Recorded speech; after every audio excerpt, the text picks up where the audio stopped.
Welcome back to the Torque Test channel. Not often do we see a power tool box this small come through. This is Milwaukee's first ever subcompact impact wrench, though they've recently come out with a non-fuel impact driver, but well separated from that model is what we paid for this, a not small amount of $229 retail. This is their 3049 3/8 drive, their largest drive size and torque rating model under the new subcompact name, which TTI has used before under brands like Rigid, but a first for Milwaukee. And it's higher power among its own options, but not all that high in modern compact impact terms. They say 225 foot-pounds nut busting and 200 foot-pounds fastening, which isn't all that much as far as advertising goes, especially at this price, as it costs the same as its cousin, their latest stubby impact, the Gen 2, though these were originally announced at $199, so I'm sure some of that is USA specific importing that makes these two the same price now. So we're curious, of course, how these two compare, but what we're most interested in is how these two compare. Their M12 Gen 1 stubby rated at 250 and this new subcompact rated at 225. Can it compare to, do the same things as that older model with some nice weight and size savings to boot? So today we find out and compare it against Snap-on's brushless hip shooter, take it apart in a game of spot the difference with their other M12 models. Speaking of those savings in length, among the current models, we're looking at a bit of a difference here, 4.95 inches down to 4.5, which is nice, but in the hand, it just looks a lot smaller, and that's due to the head diameter and width, which also brings down the overall height of the tool. So in all dimensions, it's smaller and looks the part too when you pick it up and put it in your meat mitts. And that leaves you with a weight savings as well. It's around 2/3 the weight, 2.2 pounds down to just 1.6 pounds bare. These kinds of stats and the fact that they don't offer it in half-inch, only 3/8 and quarter-inch drive is really hammering home how this is meant to be always within arm's reach, sort of on a roll cart hip shooter style for under vehicle covers, top of engine repetitive bolts, timing covers even at this size when paired with a low profile impact socket. Brought in from their new higher power stubby is the mode selector tap dance you have to learn to get used to, or learn to just be okay with being in the wrong mode with sometimes. And on our Gen 2, its label is already even popped off during use, so we just have to remember what is what on the settings. They do this, or did this, to allow for more motor room, which is something I can get behind, but eliminating the top button selector switch and moving it to a neutral position, then double, quadruple, sextuple tap to get into high and hopefully leave it there situation.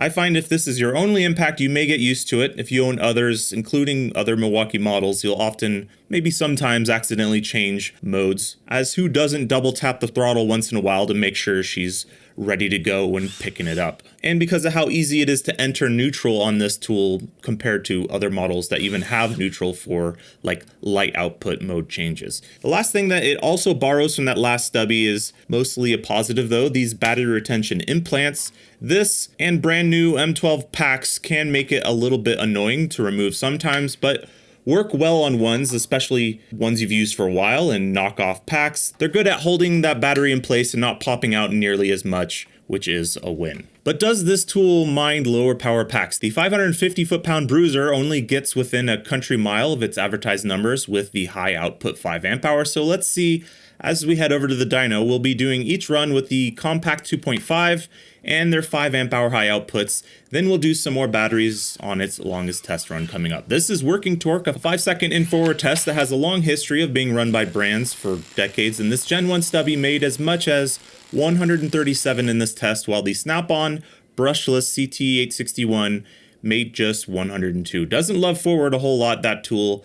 These are the main targets for today. The 550 foot-pound stubby is simply on there for price comparison if you're buying one or the other. This is the new Milwaukee M12 3049. Let's see how it does.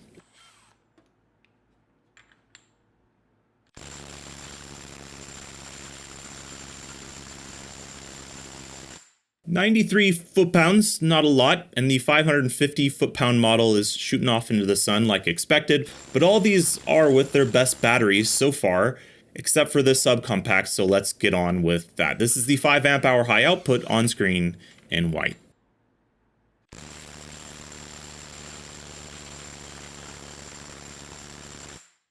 105 and passing up the snap-on now. Have to sort of zoom in to spot the differences here. That Gen 2 stubby on top is pretty crazy. Still some gap to even the Gen 1 full-size stubby though. Let's head over to reverse and see how things play out. This is an industry standard test going back 60 plus years called max torque. It's done in reverse for 10 seconds. We show the median result of 3 on screen as usual. The subcompact enjoys or prefers reverse, so does the snap-on though. In fact, every snap-on we've tested on the channel does quite a lot. So they both gain ground versus the Gen 1 stubby here, that's in red, 185 versus 203 and 216. Here's its best go using the battery you will probably hope to not have to use on something you're trying to keep as small and lightweight as possible, realistically.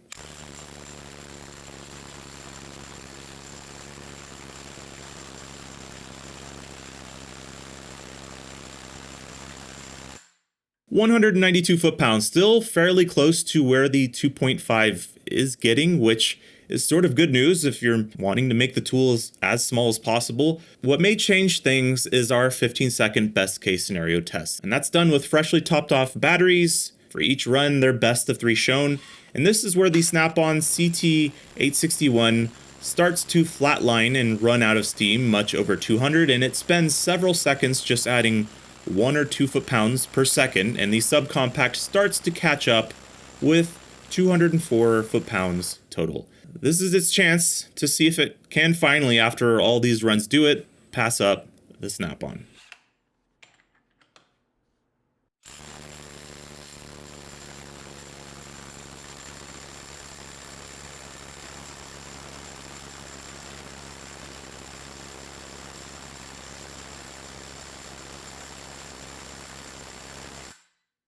$225 foot-pounds. It certainly does it, taking the bragging rights mainly due to better battery selection on tap from the Milwaukee side. Now don't read into this as you need 10 plus seconds of impacting for the subcompact to see some slight advantage over the Snap-on. Our tests start at 0 and become increasingly more difficult, which means it's more like applications of 200 foot-pounds plus worth of stuck and higher. The M12 subcompact with the right battery will start to tackle those jobs quicker, or jobs in general that the Snap-on may not be able to do. So while the new tiny guy may not go head-to-head with the Gen 1 stubby, which is what I was most curious about, I mean, it is pretty close, I suppose. The real news is Milwaukee clearly made this to target, pounce on the hip shooter that the Snap-on CT861 is, and replicated its performance pretty closely at, well, a fraction of the size. Does that make it all around better? Well, I have some thoughts on that, but first, let's see what different battery types can muster on this tool. On screen in dark and light green, you're going to see both a standard 2 amp hour pack and a 6 amp hour like extra capacity pack. What most people were using to get the most power and runtime out of their M12 tools before high output came along. And that's looking like this. So the 6 amp hour performs a lot like the 2.5 high output, which is good news in the sense that you can run the tool in its smaller states without losing much versus one of those. And the 2 amp hour, more of a drop off than I would have thought. This having a smaller body, smaller motor inside should theoretically be less thirsty than their 550 foot-pound model, which needs all the amps to do as advertised, which should at least extend runtime for this new model, which is a plus. The new Gen 2, that big one, can lose a full bar on a battery from a 15-second run of impacting. Sometimes takes 2 runs, whereas the new model goes about double or 3, sometimes 4 runs to do the same thing. Only way to get a better idea about these tools is to crack this thing open, so let's take a peek.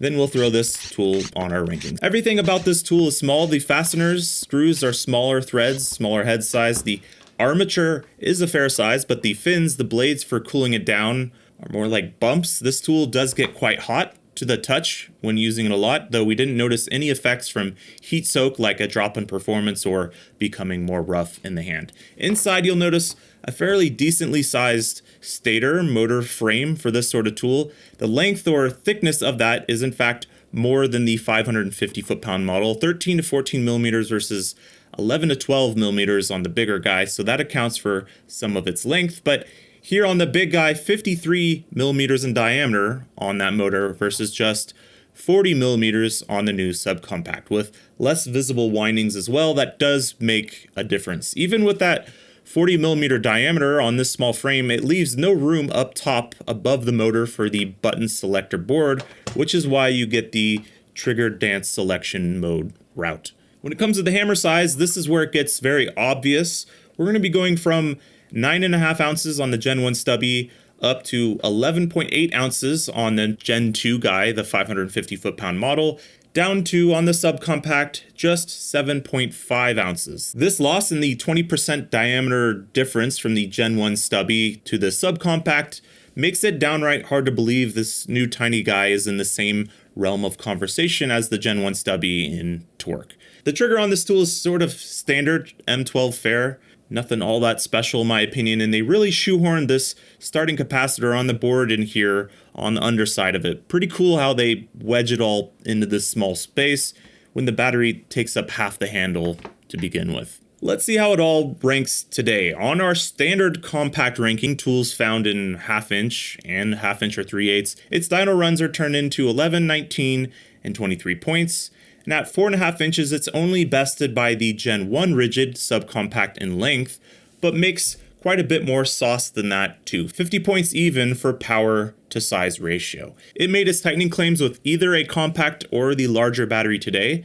That's what sets this apart from the bigger guy. It gets 100 out of 100, but $229, that is some serious coin for something this small. I remember when high torques were $229 retail.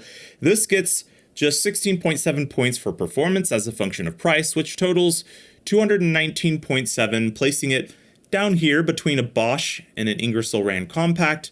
Not terrible, but not all that high either. Now on a ranking of dedicated, what we call hip shooters, only found in 3/8 or 1/4 inch and 3/8, not available in 1/2 inch. If that makes a difference to you, who knows? But this ranking does have the Snap-on CT861 on it and includes weight with battery, which this is the lightest tested to date for an impact wrench on the channel and highest point score accordingly. On this ranking, it earns 364.7 points total, or enough for first place, edging out the Craftsman, which is also good and scores a lot of points for value. And of course, beating out the Snap-on in nearly every single metric, and I think that's our main takeaway as well. If you're buying one compact, the only one you're going to own, and you want to save 1/2 inch in length, pick up some nano sockets and boom, you found 1/2 inch. Can sort of do everything with this many beans on tap for the same $229 retail, or even lower now in some cases. If you already have like low profile nano sockets, if you want to save even further length and width and weight, and you're looking to do top of engine accessory bolts, dash work, maybe some smaller chassis bolts as well, that's where this currently performance-wise cannot be beat. It's what the Snap-on aims for, and this on paper does everything better for less than that. In practice though, for a quick grab and go zip off gun, it is closer than you might think. The toggle trigger on this tool is the jam. It's probably patented, which is why it's not on the M12, but the contrast between this and the sometimes in neutral, sometimes in the wrong power setting, I mean, does it even need power settings for the amount of torque this thing puts out? I mean, maybe. Those things do factor and push them much closer. The Gen 2 rigid subcompact is also in the conversation. It makes more power than all of these, peaking up to 271 foot-pounds, and at a lower price. We like that model a lot. Though the placement of that battery, though, the overall shape of this tool, you can only make it so small. So really, this new guy with a 2.5 amp hour and a low profile impact socket set is sort of the hard to beat package right now for that roll cart gun, or the thing you set on your radiator overflow tank as you're working on your car at home that will tackle a fair amount, but also not mangle as many bolts if you're working fast and loose as most impacts. If you're familiar with the Gen 1 stubby, you're going to be pretty happy with this new guy in a smaller, lighter, easier to reach far away and down into an engine bay sort of package. Appreciate you joining us. We make episodes every Friday. Click some stuff below if you're feeling it. Thanks for watching.